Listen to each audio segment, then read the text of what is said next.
is up guys, thanks for joining me today. I'm going to be doing some test hands, so hopefully this actually demonstrates the consistency of this particular deck. We've done 2 combo videos, a lot of them, and we're now going to be actually demonstrating how they could actually work once you actually get to the real life scenario. So with that being said, let's just get started. But before we start, I would like to remind you guys that if you enjoyed this video, definitely drop a like, share, comment and subscribe, and hit that bell notification. It really does help. However, let's just get started and let's see how we actually go.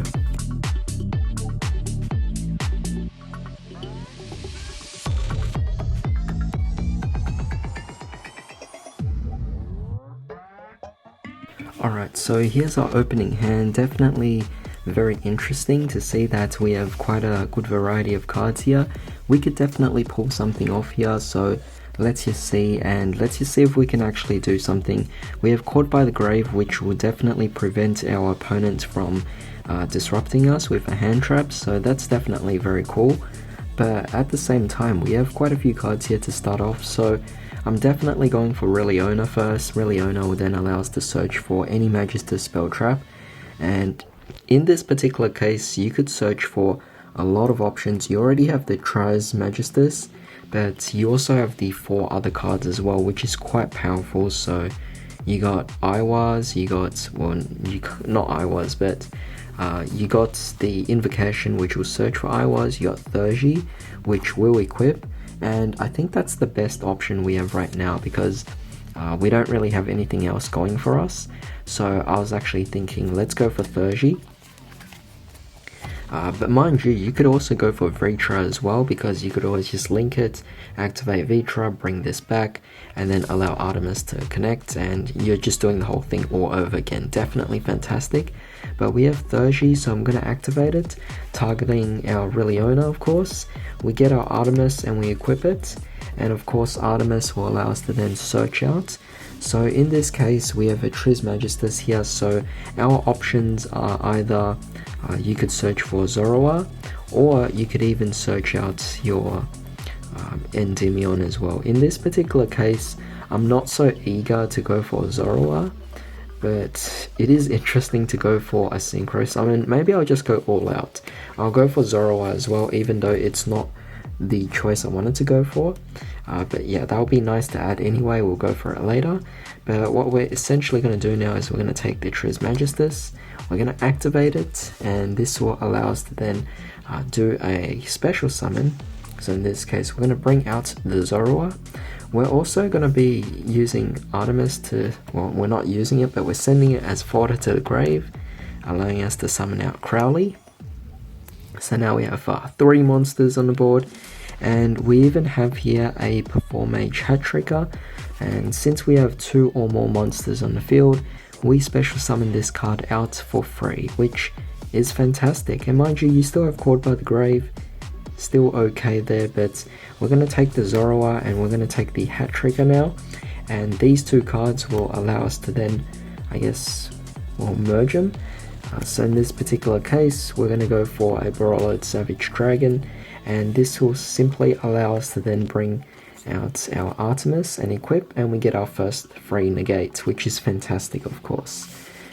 And of course, with Reliona and Crowley, we can overlay them, and this will allow us to go for Ninaruru. And that's looking pretty good as our first opening test hand. I definitely like this.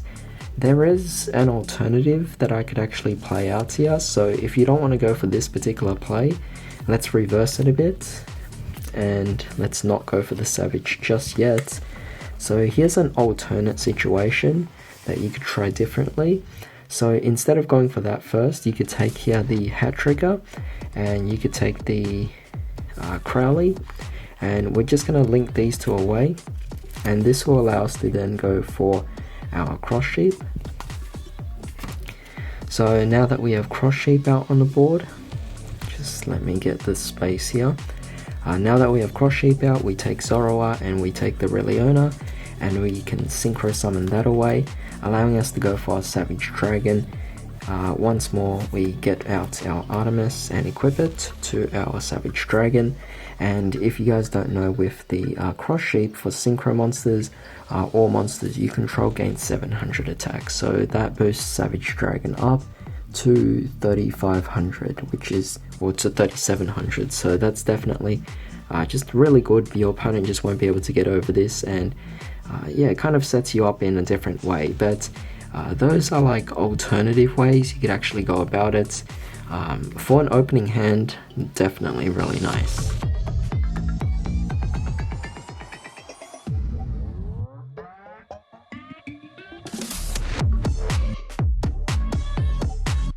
Alright, so here's an interesting opening hand here.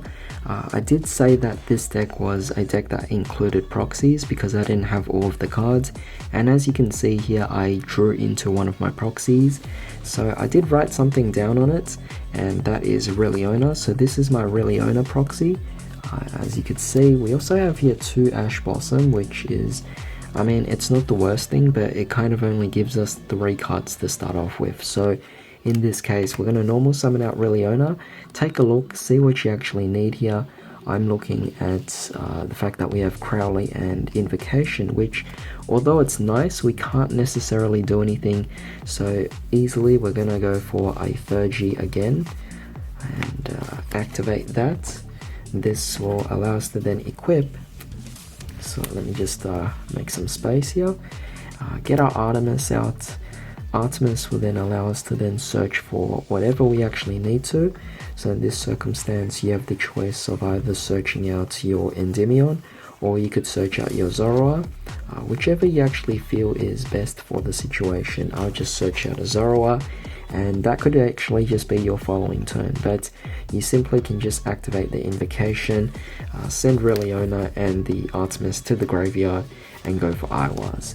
And on your following turn, keep in mind you have Zoroark and Crowley to play off some combos later on next time. But you also have 2 Ashes here, so if you need to, you got some kind of disruptions. Not necessarily the best hand, but still something that is great to start off with.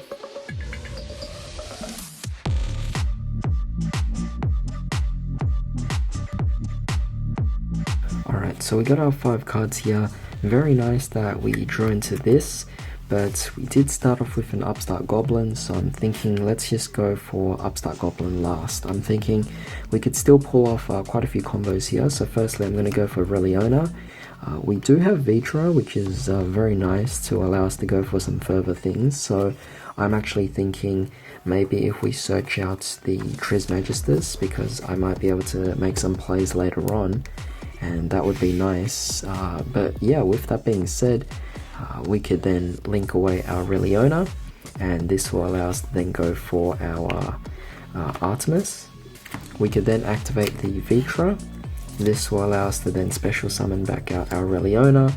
We take Artemis to equip to the Reliona, and then Artemis will allow us to then search. So in this case, what do we have over here?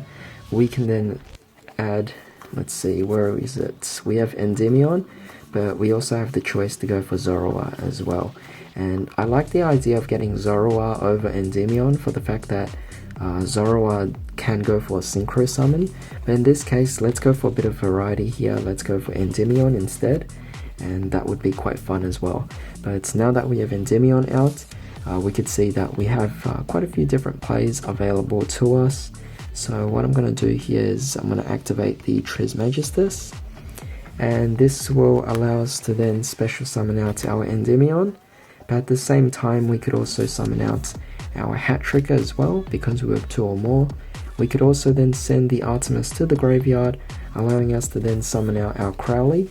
Crowley can then obviously change its level, or its attribute, sorry, and make it water, so we can overlay these 2, allowing us to then go for a Bahamut Shark, sorry, and that will pretty much allow us to detach. Make sure you detach the Crowley because it has a graveyard effect, and this will essentially allow us to then summon out a Totally Awesome. So sadly I do have proxies because I don't have those cards just yet, but you guys already know the combo. And we still have the Upstart Goblin as well, so definitely fantastic here. I mean, we have quite a few combos we could actually go with. I mean, we could still equip with the Crowley, so that would be nice, but at the same time, I'm thinking let's just shuffle our deck and see what we get.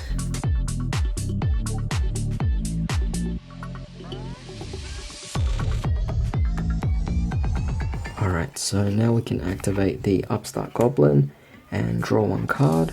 We got a Zoroark, so that's great for our following turn. Just fantastic anyway. That was already meant to go.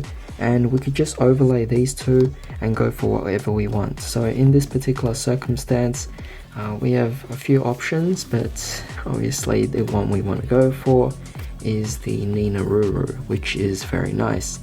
So you have over here Bahamut Shark, Totally Awesome, and Ninaruru, and you still have the Trismegistus because it's a continuous spell.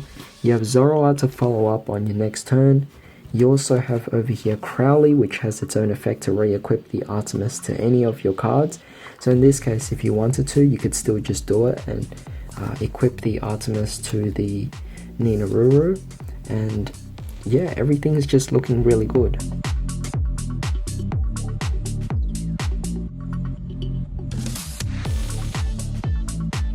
Alright, so here's our final test hand here. Definitely something a little bit different. We did draw into another one of our proxies, which happens to be Zoroark, so that's unfortunate because we already have two of them. But we could still definitely pull off some combos.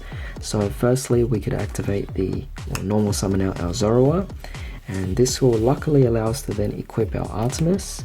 Artemis will then allow us to then search for whatever we want. So in this case, we do have Vitra. It's quite interesting because we do have Crowley as an option. So what I'm thinking about doing is I will actually go for Crowley as our option here, and we're gonna activate our Crowley's effect, sending off our second copy of Zoroark to the grave and summoning it out, which would be fantastic, of course. So you're going to activate over here your Vitra, and this will allow you to summon out your Zoroark from your graveyard. We're going to take the Zoroark and the Crowley and we're going to link them both away, allowing us to go for a cross shape.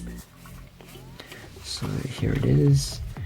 So now that we actually have Cross Sheep out on the board, we can then activate World Legacy Succession, bringing back our Crowley right underneath the link of Cross Sheep, of course, with Succession. We could then take Crowley and Zoroark, and you could either Synchro Summon them, or you could either go for an XC Summon. So in this case, I'm just going for Synchro Summon, and this will boost up its attack. Obviously, Savage Dragon will then equip Artemis, giving us our negate, which is fantastic, of course, and we have Ash here as a disruption as well. Now, there is one alternative thing you could do, and that is, let's say instead of Cross Sheep, you actually was playing a Hauki Fibrax. You could actually go into Hauki Fibrax instead, since that Zoroark was technically a tuner monster, and that Hauki Fibrax can then bring out an Effect Veiler from your deck and special summon it out as well, which would be really great, of course. So you could see that there are definitely different plays you could make just with one or two additional cards or different changes that you're actually implementing into this deck. You can see that with a pure variant you do have certain limitations, but I did want to play a pure variant of this deck. However, after playing this pure variant, I am looking forward to actually getting some cards that are part of other archetypes and merging them with this to see what I could actually make out of it. I'm thinking about Shaddolls next, but I guess we'll have to find out for the time being. A lot of the new Shaddoll cards are really pricey and I don't think I can get them, so it's going to be really difficult. However, this was pretty much it for today's video, so I hope you guys enjoyed it. What would you guys actually do if you actually had these opening test hands? Let me know in the comments down below. However, with that being said, I hope you all have a wonderful day. I'll see you all next time.